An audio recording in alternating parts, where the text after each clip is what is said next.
ദൈവത്തിനു മഹത്വം. യേശു ക്രിസ്തുവിന്റെ വീണ്ടും വരവും.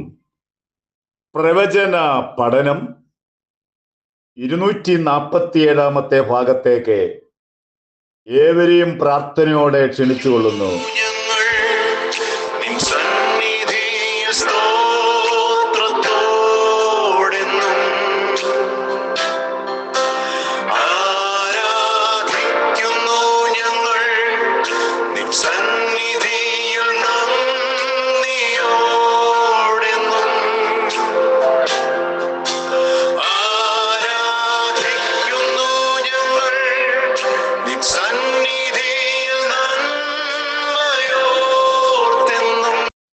അന്ധകാര യുഗത്തിൽ പല സംഘടനകൾ എഴുന്നേറ്റു.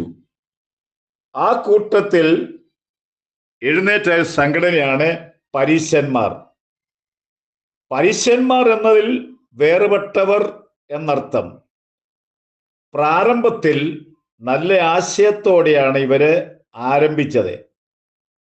ന്യായപ്രമാണത്തെ ത്യജിക്കാതെ വിശ്വാസം അവർ കാത്തു സൂക്ഷിക്കുക എന്നതായിരുന്നു അവരുടെ ദൗത്യം. ഇവരുടെ ജീവിതത്തില് ഒരു ദിവസം 3 നേരം പ്രാർത്ഥിക്കണം, കാലത്തും ഉച്ചയ്ക്കും വൈകിട്ടും. അത് നല്ല കാര്യം തന്നെയാണ്. അടുത്തത് ഇവര് പറയുന്നത് ആഴ്ചയിൽ 2 വട്ടം ഉപവസിക്കണം. മൂന്നാമത് നേടുന്നതിൽ എല്ലാം പതാരം കൊടുക്കണം, അല്ലെങ്കിൽ 10 കൊടുക്കണം. മത്തായി സുവിശേഷം 18 അധ്യായത്തിന്റെ 10 വാക്യം വായിക്കുമ്പോഴേ 2 പേര് ദൈവാലയത്തിൽ പ്രാർത്ഥനയ്ക്കായിട്ട് ചെല്ലുന്നു. ഒരുത്തൻ ചുങ്കക്കാരൻ, മറ്റവൻ പരീശൻ. ചുങ്കക്കാരനോ അവനെ ആകെ തകർന്ന മനസ്സുള്ളവനായി ദൈവാലയത്തിലായിരിക്കുന്നു. മേൽപോട്ട് പോലും നോക്കാൻ കഴിയാതെ അവന്റെ ഭാരങ്ങള് വിഷമങ്ങളൊക്കെ ഓരോന്നായി ദൈവത്തോടെ ഹൃദയത്തിൽ പ്രാർത്ഥിച്ചുകൊണ്ടിരിക്കുന്നു. ഈ പരീശന്റെ പ്രാർത്ഥന നമ്മൾ നോക്കാം. ഈ ചുങ്കക്കാരനെ പോലെ അല്ല, നേടുന്നതെല്ലാം പതാരം കൊടുക്കുന്നു, അതുപോലെ തന്നെ ദിവസം 3 നേരം പ്രാർത്ഥിക്കുന്നു. ഈ ചുങ്കക്കാരനെ പോലെ അല്ലായികയാൽ ഞാൻ നിന്നെ വാഴ്ത്തുന്നു എന്ന് താൻ ഉറക്കെ പ്രാർത്ഥിക്കുകയാണ്. ഈ പരീശന്മാർ പറഞ്ഞിരിക്കുന്ന 2 കാര്യവും നമുക്ക് ചെയ്യാവുന്നതാണ്, നല്ല കാര്യമാണ്. ഇതവർ ആചാരമാക്കി തീർത്തു. കടപ്പാടായിട്ടല്ല, ആചാരമായിട്ട് അവർ തീർത്തു. അവർ പല കാര്യങ്ങളില് അവർ നല്ല കാര്യം ചെയ്തു. ഗ്രീക്കിന്റെ സംസ്കാരത്തിലെ സ്വാധീനത്തിൽ അകപ്പെടാതെ വണ്ണം അവരെ കഴിവിന്റെ പരമാവധി യഹൂദ പാരമ്പര്യത്തിലേക്ക് ജനത്തെ വഴി നടത്തിക്കൊണ്ടിരുന്നു. ഇതിനെ ആരംഭിച്ച വർഷം എന്ന് പറയുന്നത് BC 168 ജോൺ ഹ്രിക്കിൻസി എന്ന അദ്ദേഹമാണ് ഇതിന്റെ സ്ഥാപകൻ എന്ന് പറയാം. ഇവർ ദൈവദൂതന്മാരിലും വിശ്വസിക്കുന്നുണ്ട്, മരണാനന്തര ജീവിതത്തിലും ഇവർ വിശ്വസിക്കുന്നുണ്ട്.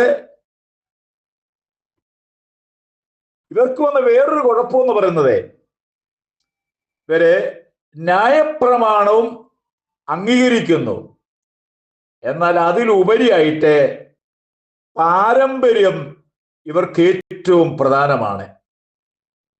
എന്നാൽ എന്നെ കേൾക്കുന്നവരെ, പാരമ്പര്യവും ദൈവവചനവുമായിട്ട് ഒരു ബന്ധമില്ല എന്നുള്ള കാര്യം കേൾവിക്കാർ മനസ്സിലാക്കണം. പാരമ്പര്യം എന്ന് പറഞ്ഞാൽ അവർ അപ്പനപ്പൂപ്പന്മാര് പല കാര്യങ്ങളൊക്കെ പറഞ്ഞത് അത് തുടരുന്നല്ലാതെ അത് ദൈവികമല്ല, ദൈവവുമായിട്ട് യാതൊരു ബന്ധമില്ല. നമ്മുടെ സമുദായക്കാരുടെ ജീവിതത്തിൽ അങ്ങനെയാണ്. അവര് പറയുന്നു ഞങ്ങൾ ബൈബിളും വിശ്വസിക്കുന്നു, പാരമ്പര്യം വിശ്വസിക്കുന്നു. പേരിന് മാത്രം ബൈബിളും ജീവിതം മുഴുവൻ പാരമ്പര്യമാണ് അവർ കാട്ടിക്കൂട്ടുന്നത്. ചുരുക്കം പറഞ്ഞാൽ നമ്മളൊന്ന് ശ്രദ്ധിച്ചു നോക്കിയാൽ ബൈബിളിനെ കംപ്ലീറ്റ് മാറ്റി ചില കാര്യങ്ങൾ മാത്രം പറയും. പാരമ്പര്യം ഒരു 95% അംഗീകരിച്ച് മുന്നോട്ട് പോകുന്നുണ്ട്. ഇനി നമുക്ക് പരീശന്മാരുടെ ഭാഗത്തേക്ക് വരാം. നമ്മുടെ കർത്താവ് പറഞ്ഞൊരു കാര്യമുണ്ട്, മത്തായി സുവിശേഷം 23:23. പരീശന്മാരെ നിങ്ങൾക്ക് കഷ്ടമെന്നാ പറഞ്ഞിരിക്കുന്നത്. വല്ലാത്തൊരു വാക്കാണ്. അവർ നേരത്തെ പറഞ്ഞു ഞങ്ങൾ നേടുന്നതിലൊക്കെ പതാരം കൊടുക്കുന്നു. പക്ഷെ വർഷങ്ങൾ കഴിഞ്ഞപ്പോഴേ ഇത് ദൈവീകമല്ലാത്തതിനാൽ മാനുഷികം കയറി വന്നു. അവർ പതാരം കൊടുക്കുന്നതിനെ പറ്റി നമ്മുടെ കർത്താവ് പറയുന്നു, തുളസി, ചതകുപ്പ, ജീരകം, ഇതിൽ മാത്രം അവര് പതാരം കൊടുക്കുന്നു. അവരാദ്യമൊക്കെ പറഞ്ഞ് നേടുന്നതിലൊക്കെ ഇപ്പം ചെയ്യുന്നതോ വളരെ വില കുറഞ്ഞ വസ്തുക്കളുടെ പതാരം കൊടുക്കാനായിട്ട് പറഞ്ഞാൽ പ്രമാണം തെറ്റി ഇവിടെയും വരെ എത്തി.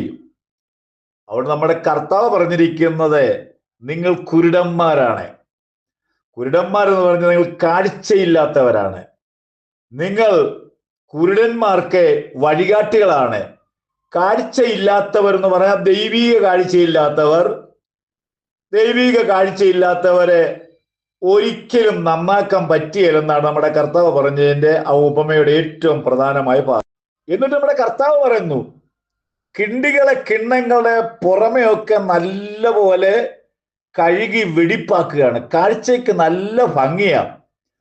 ഇവരുടെ വസ്ത്രധാരണ എന്ന് പറയുന്നത് പ്രത്യേകമായൊരു വസ്ത്രധാരണയാണ്.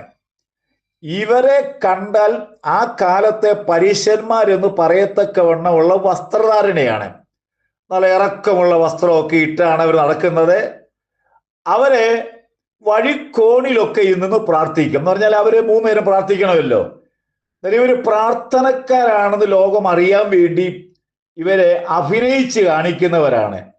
നമ്മുടെ കർത്താവ് പറഞ്ഞു, കിണ്ടികളുടെയും കിണ്ണങ്ങളുടെയും ഒക്കെ പുറമൊക്കെ നല്ല ഭംഗിയാണെങ്കിലും കവർച്ചയും അതിക്രമം നിറഞ്ഞു നിൽക്കുന്നു. ഇത് പ്രാരംഭത്തിൽ നല്ല നിലയിൽ ആരംഭിച്ചു. ലോകത്തുള്ള പല പ്രസ്ഥാനങ്ങളൊക്കെ അവർ ആരംഭിച്ചപ്പോൾ നല്ല കാഴ്ചപ്പാടുകൂടി ആരംഭിച്ചു. പക്ഷേ പിന്തുടർച്ചക്കാർ വന്നപ്പോൾ ആശയങ്ങളും മാറി, നിയമങ്ങളും മാറി എന്നതുപോലെ ഈ പരീശന്മാര് അവർ പറഞ്ഞത് മുഴുവൻ പരാജയത്തിലേക്കുന്നു. ഒടുവിൽ ഇവരുടെ ജോലി എന്ന് പറയുന്ന ആളുകളുടെ കുറ്റം കണ്ടുപിടിക്കാൻ വേണ്ടി ഇറങ്ങിത്തിരിച്ചു. നമ്മുടെ കർത്താവ് യേശു എവിടെ ശുശ്രൂഷിച്ചാലും യുവന്മാരവിടെ കടന്നില്ലും. യുവന്മാർ കുറ്റം മാത്രം കണ്ടുപിടിക്കുന്നവരായി മാറി. നല്ലത് ഒന്നും കണ്ടുപിടിക്കുവാൻ ഇവർക്ക് താല്പര്യമില്ല. ഈ കൂട്ടത്തിൽ ഒരു കാര്യം കൂടെ പറയുന്നു. നമ്മുടെ പെന്തക്കോസ്ത് ദൈവസഭ നല്ല നിലയിൽ ആരംഭിച്ചു.